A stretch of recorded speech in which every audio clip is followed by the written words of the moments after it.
Okay, good morning, Ty. How are you? I'm very good, very, very good. You're one of my favorite people to speak to. So I'm very good and very excited for this conversation. Fantastic. Thank you for joining me again this morning. Now, I'm just going to talk, we're going to have an open discussion today about why weight loss can equal freedom.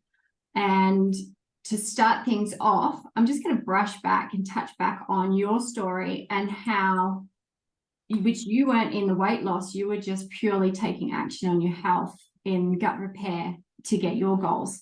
So I'm just going to touch briefly on your story of wanting to gain weight and create that muscle definition into your early 20s. So kick it up for us, Di. Yeah. So for any, just quickly, for any fellas listening, this will probably be a common story. In high school, I wanted to get bigger and stronger. I was a bit of a skinnier kid, bit of a leaner kid. And I found myself on YouTube looking for information on how I can grow my muscles, get bigger. And I went down a bit of a rabbit hole of misinformation. I was taking information from the wrong people. And in turn, I started to get IBS. So I was getting bigger. I wasn't showing my muscles, but I was just low energy. And I was starting to get irritable bowel syndrome. So symptoms of that is, sitting on the loo, feeling uncomfortable sitting on the toilet, anxiety, some of these feelings. So that was my story. I was a skinnier kid, really wanted to get bigger, went down a misinformation rabbit hole on YouTube and online, being told just eat lots of burgers, pizza, lots of these foods, get bigger, get bigger. I did that. I gave myself a medical condition, which was IBS. So through me being able to fix my IBS symptoms, I was then able to, learn more about gut health and ultimately get a body shape, body composition that I wanted.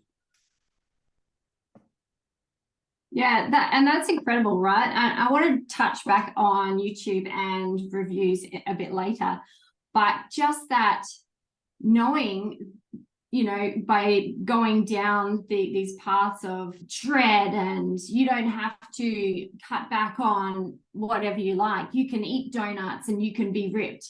All of that, it's, who wouldn't want to try it, right? Who wouldn't want to, indulge in their favorite foods and work out and get the body of their dream? And it's just not reality. And like you said, it leads to inflammation and IBS and other conditions that we just don't become aware of until we actually start delving into the why is this happening? What is causing this flare up and these symptoms? And you'll go and seek medical advice, and they'll target those particular symptoms and give you some relief for them. But what is the underlying cause, right? And, you and I both know, and a lot of our coaches in LTLA know, they all know that it all stems from the gut health. So let's brush into some of the pains that everybody at some stage feels in their life before they take action. And some of these points are lack of confidence.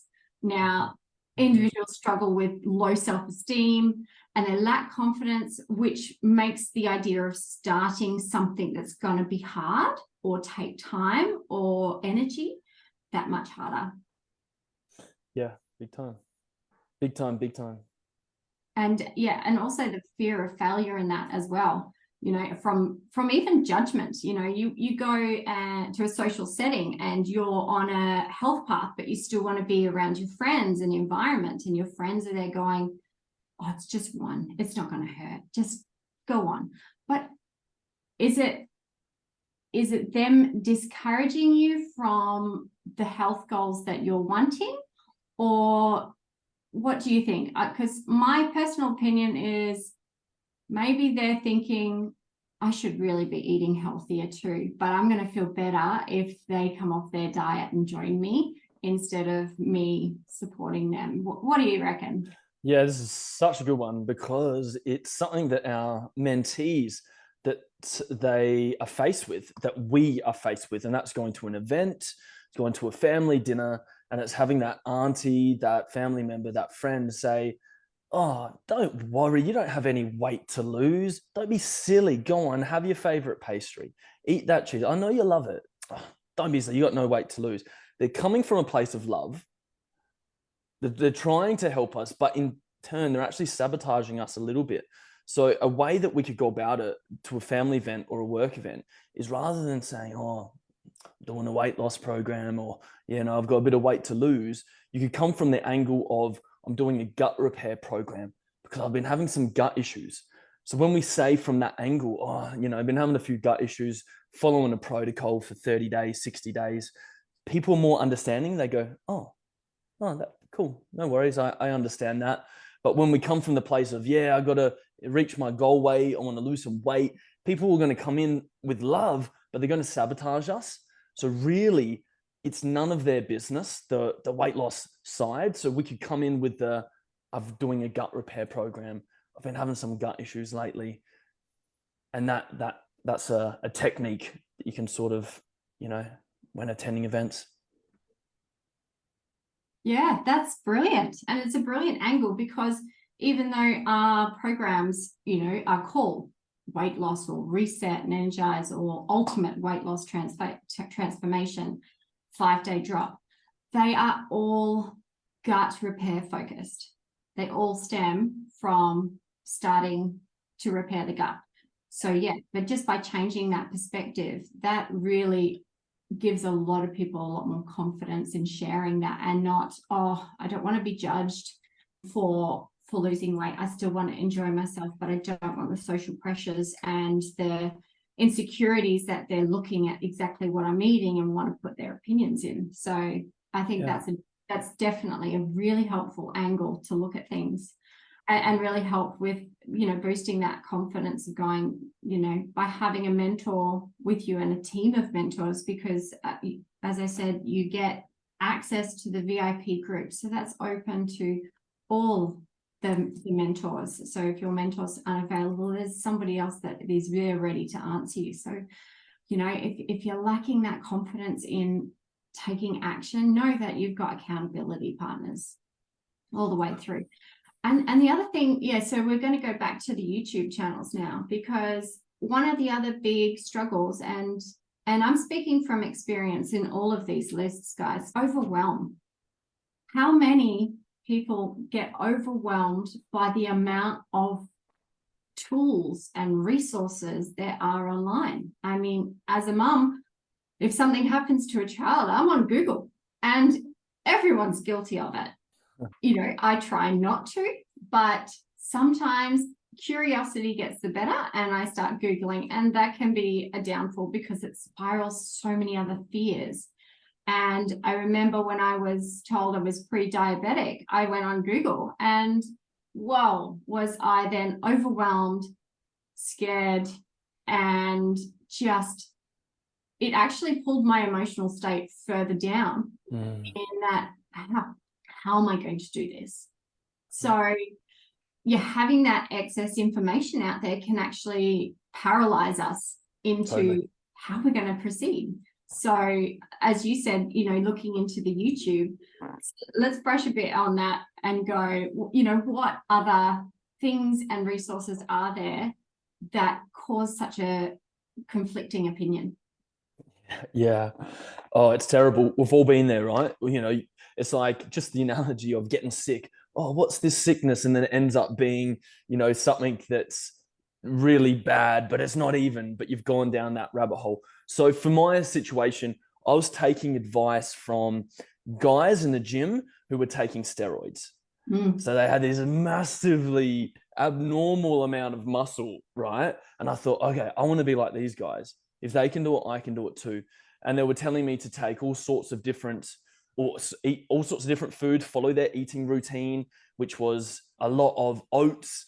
It was a lot of high pasta, bread, milk. All of these we know are very inflammatory foods, but because they weren't natural, they were taking drugs, steroids, they were able to look the way they did. So it wasn't duplicatable for me, for my situation as a young fella. I don't have that level of testosterone or whatever it takes to build that muscle in such a quick amount of time. That is the perfect analogy of when choosing a coach, when choosing a mentor, find someone that's been through what you've been through, and that's where a superpower of you figuring out your health and you overcoming your struggle, your situation, you are then qualified to help someone else because you've actually been through and those thoughts of some of those struggles of someone who's about to start something that you've just been through. So I would have chosen someone a bit different and someone who was a few steps ahead of me because I know they would have known my real world, real life examples and how to overcome that. So yeah, there's lots of misinformation. I think if you're lucky enough to be connected to Dana, if you're watching on my timeline, you're lucky to be connected enough to me. We're real people, So I think that in itself is amazing if you have access to people like Dana or myself, because we are real people. We live it, we breathe it, we've done it ourselves. In turn, that's why we're qualified to teach it. Yeah, and I'll give you another analogy. It's like going to parental advice with somebody that doesn't have children. It's that certain amount of trust. You go, well, you want to be living in the trenches, there's textbook and then there's real life. And when you're surrounded by people that are in the trenches, going through the hardships, and it becomes normal. Like, I'm not alone. There are other people also doing the same thing, also struggling with the same thing. So that's really an invaluable opportunity. All right, another one I'm going to hit with emotional eating. This is one that I was a sucker for. I denied it completely every time. No, it's just me time. It's just one square of dark chocolate. It's one glass of wine that turns into 2 glasses. But when it's every night, it's emotional eating. There's no sugarcoating. And I know that now. But, in the past, I would justify that and say, oh, I've had a hard day. I just need to relax. And that in itself is proof that it's emotional, right? Mm-hmm. So, and I don't want to put anybody off in this because it's just one of the harsh realities, really, of, when you do have these struggles, you hit these roadblocks, but you can justify them. Mm-hmm. And when you come out of that and you start taking action and you move forward and you learn what is, suitable for your body and whatnot, you actually then open your eyes to everything you were doing and going, well, hang on, I was a bit of an emotional eater, and learning from it. And I love hearing stories from mentees that I'm coaching that have said, I used to do this and I don't feel the need for it anymore. And that is so rewarding because they see it too, that they may not identify it as emotional eating, but it's that need, their confidence, their energy, they're thriving. They don't need it. Mm-hmm. So it's learning that you start from these kind of pains, but as the journey continues, you learn, you grow, and then you start to identify those sorts of things. So you've seen a lot of emotional eating and turnarounds. What are some of the things that you have noticed quite a big shift in people's mindsets and views on emotional eating? Yeah. Oh God. I mean, choose your poison. Emotional eating. It could be emotional drinking. It could be emotional, like smoking, right? So having a program where you got someone to hold you accountable, it switches up that routine, that rhythm sort of thing. So, it's just like having dessert. When we have dessert for 3 nights in a row, we're now almost in that routine and that rhythm. Now we're going to have it 4, 5, 6. We feel like having it every other night after that. But by switching it up, having that shake of rhythm and routine, 3-4 days, you're now into a new routine and rhythm. You've got someone to hold you accountable. You've got someone like Dana, myself, to say, hey, if you're having your cravings, if you're having a evening craving, here's some tips to overcome that. Whether it's by having balance drops, one of products, natural medicine products, having 50 drops underneath your tongue because it contains chromium, helps with sugar cravings. Whether it's to go for a light walk around the block, reminding just to expose your skin 20 minutes to the sun. Whether it's to brush your teeth, whether it's to have a piece of protein, whether it's to have, half a piece of fruit, having those tips just to shake it up a little bit. And then for you to break up that routine and then to have a new routine. It's like when you take away something, you're never just going to have a void in your life of that thing that was once there. You're now starting a new routine. You're now doing things different. We're always going to fill that void with something else. That evening couple of glasses of wine, we're not doing that. Or, whatever. I love to have a drink as much as anyone else, a social drink with a friend, but whatever routine that you're looking to stop, we're going to fill that void with something else. So that's exciting. That's really exciting. Have faith and confidence. Give it yourself. Be gentle for the first 3-4 days. And you've got all of that to look forward to after the 3-4 days. You've got a new routine. You've got a new you. You've got a new energy. And you've got a new thing to fill that void, which may have been that drink, that smoke, that chocolate in the evening. So yeah, it is amazing. And we have so many people that message us month after month, and who are feeling good, who have got their energy back, elevated moods. So yeah, I could keep talking about this for a while, but having those little tips and having someone hold you accountable, it's a recipe for success.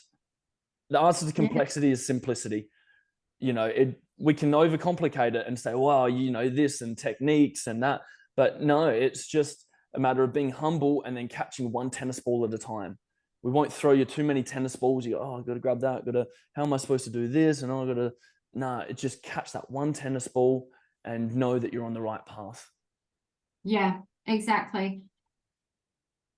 Exactly. And, for my personal experience, mine was picking up a book, and it wasn't a book that I would get lost in fiction and another world. It was actually a growth book. It's not a self-help book, but things that I could use in my business, in my everyday life, leadership, and atomic habits and things to grow in myself. So the journey was not just for the gut repair and the weight loss, it was also a journey overall. And by the end of it, you're just tired. So by picking up a book and reading, you're not going to eat. But if you sit in front of the TV, you start getting a bit peckish, and you'll eat and drink in front of a TV. So like switching from the TV to a book. And I know, like, sometimes you have a Netflix binge and you just watch 3 or 4 episodes. You can do that the same in a book. That's why I don't get a really interesting book. I get those growth books because it's easier to fall asleep as well. So I'm going back to why weight loss and gut repair equals freedom. And for me personally, physical freedom, weight is a burden and you're carrying around extra pounds. It's harder to move. It's harder to recover. Activities like dancing, playing with the kids, going for a hike, swimming at the beach, going and playing in the waves, it all becomes really daunting tasks. And it takes more effort. So you just don't do it, or you don't do it as often. So when losing that weight, that all changes. So it's not just about your health. It's about everyone around you. The freedom radiates when you take action on your health. It's an emotional liberation. It's confidence. It's self-esteem. It's saying goodbye to excess weight, and it lifts those emotional barriers. Mental clarity.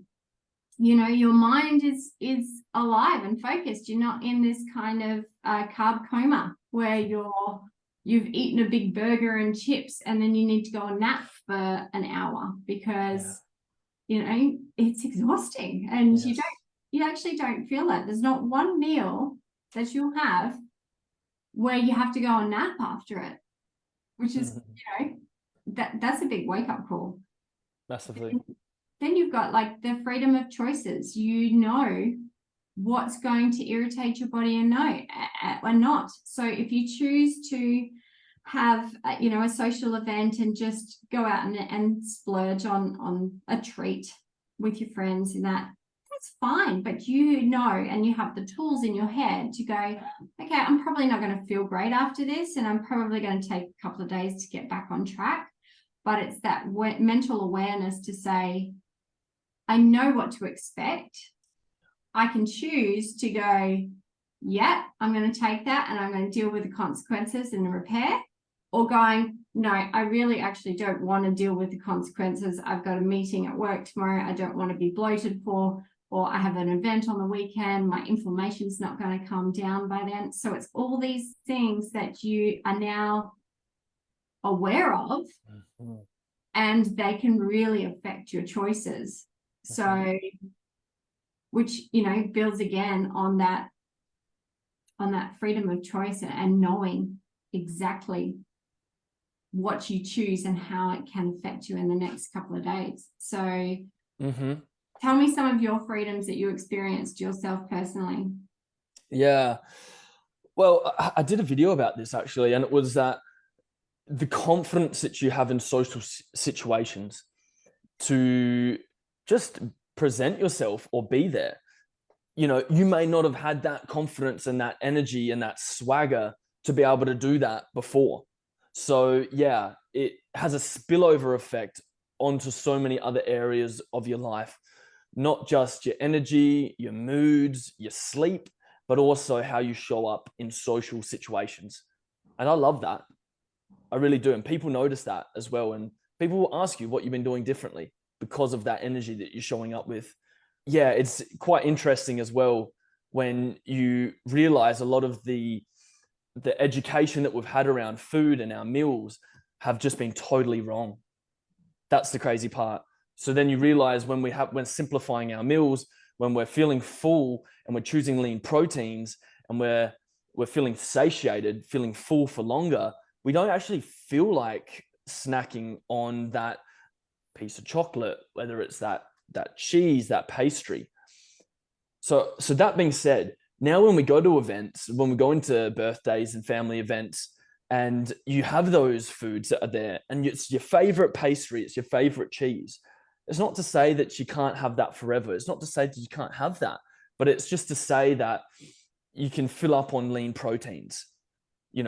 If you have the pastry, the cheese, you may not lose the next day, but it won't take you more than a few days to get back into the losing and back on track. So the point is that having those options, knowing what to choosing the best over the bad bunch, or filling up on proteins and then just having a little nibble of the pastry or the cheese. But learning that over 30 to 60 days, we're re-educating ourselves. And the big picture is that from what we learn over the 30, 60 days, over our journey, our health journey, we can then teach that to our children.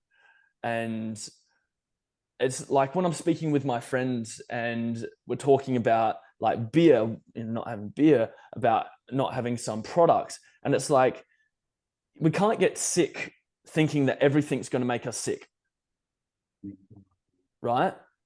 Rather than, it's just good to know what this has effect on our health so that we can then look after our loved ones, which are our children. So it's coming down to, okay, we know that, tap water is not so good for us. We know that beer is not so good for us. We know that there's sugar and highly processed products. Okay, do I love this? Do I really want to have this? Maybe you do. All right, just to have a little bit of it, but then to know that in the future, this information, we want to look after our children so that they're not going to be sick. And for us to one day, in the future be like, wow, how did this happen? How did I get sick, or how did my child get sick? But it's good to know this stuff so we can sort of prevent that. So that was big picture, but that's how I talk with my friends who are 30, and they're like, man, I don't have any weight to lose at the moment, or oh, I don't care about that there's preservatives in my food, chemicals in my food. But it's like, okay, but it's really interesting to know this stuff, because when we have a family, we want to give them every opportunity to be healthy and not sick. So that's a perspective to look at it as well. Yeah, absolutely. And, the other thing is, we get messages from clients that go, they haven't dropped a dress size in 15 years. They've been in the same size for 15 years and they've gotten into a smaller dress size. And the joy they have in that message is, proof that for those that are wanting to take action on their health for more than just weight loss, they're going to have the most success because they're in it for the full journey. And we all know, no matter how many times you buy that magic fix or try the new fad, it's going to come back on. There is no magic fix. There is taking action on your health and going through programs that will help you learn exactly what your body needs to thrive, and learning how your body functions. That is the key. The key is in knowledge, and knowledge of yourself and how you as an individual function. So perfectly said. So well said. Yeah. Yeah, and it's, it stems from, I have conversations with my friends. They go, you're on a great health path. And I said, yeah, it's been 15 years in the making. My journey has been of health discovery for many, many years. So for those that are coming into going, I just don't feel right, nothing's working, everything they're telling me on the TV, on YouTube is saying I should do this. What is what you're doing any different? How is it going to help me? Why should I choose you when this program says I can eat donuts? And it's coming back to that. How much are you willing to go through to get to what you want? Mm-hmm. What are you willing to do and go through? Because it's hard. Every road is hard that's worth going. And there is no simple, easy magic pill that you can take. And if there is one, it's probably lethal. It's probably some serious toxic chemical overload going through your system to melt fat. I could be wrong. I'm not a health professional, but anything that says it's going to do that, in my mind, is going, it's not natural. No, 100%. Yeah. And when it comes to health, even in the scope of hormonal health, actually taking action on your knowledge and learning how everything works properly opens your mind to opportunities, capabilities, and what actually will make you thrive. Now, for me in particular, I can't have sugar at all. I just can't. As soon as I have sugar, I get a breakout. It comes through my skin. And as a 35, almost 36-year-old woman, walking around with a couple more pimples than my teenagers, which have very clear skin because of their diet, that is something that brings my confidence down. And, I would be going, well, why? Like, obviously my hormones are out of place, obviously this and that. But in learning it and actually, studying it, tracking it, going, oh, okay, I've had this is what's happened. I've now identified that, and I've done this for a long time, I'm just in denial. Sugar. That's the only thing that I've had recently that's caused an outbreak. Yeah. Simple as that. Yeah. Yeah. And how amazing for you to have that relationship. So none of this is necessarily like a negative for you to have had the breakouts, or for me to have had the IBS or hormonal dysfunction for a young girl. But this is an opportunity to get more in tune with your body. It's a Absolutely. unique opportunity to have a better relationship with your body. So that's actually ends up being a positive. Yeah. Yeah, definitely. It's a complete positive. And if you can get to that faster than I did, then you're winning. If you can take action at any point of your life and turn it around and come, you know, into a more natural state where you understand your own body and your body's function, then you're just going to win. You really will. You'll win in your health, you'll win in your family's health, and you know, you'll be able to move freely. And we've got some pretty incredible stories of ladies that were hospital bound and bedridden before jumping in their programs, and you know, now they can do cartwheels. It's phenomenal. And you know, after a month, you know, dropping a couple of dress sizes, it's phenomenal. Men that have lost the beer gut, that, you know, the gut that sits, it's come down, you know, and they haven't been able to lose that. It's just the mentality of, I've got the dad bod. This is how I am. This is how it's going to be. You know, my prime is finished. I'm just going to enjoy life. Well, you don't have to. You can still be the lean, mean dad out there bursting with energy. Yeah. I just have to say, next week, Dana and I, we've got a group starting. So if anyone's interested, pop in here, Gut Repair, and it would be a pleasure, really, for us to let you know. You know, don't skip out on this. Let this be the opportunity, an open invite for you to be able to join us next week. Absolutely. Yeah, we're running with a new group, and very exciting. There's a lot of things happening in the space, and there's no better time than right now. So thank you very much for talking with me, Ty. I hope you guys have taken something out of this chat, if not just some inspiration to take action. If you're after, you know, that first step, we've got a free guide for you. So let us know in the comments as well, and we can tag you in that or send that to you as well. So always a pleasure to talk to you, Ty. Thanks again, and I will catch up with you soon. Yeah, 100%. And for those that don't know, Dana does so much behind the scenes. She is freaking amazing. Okay, so I just want to give a shout out to you, Dana. Thanks for everything you do, and look forward to next time. Thank you very much. See ya. See ya.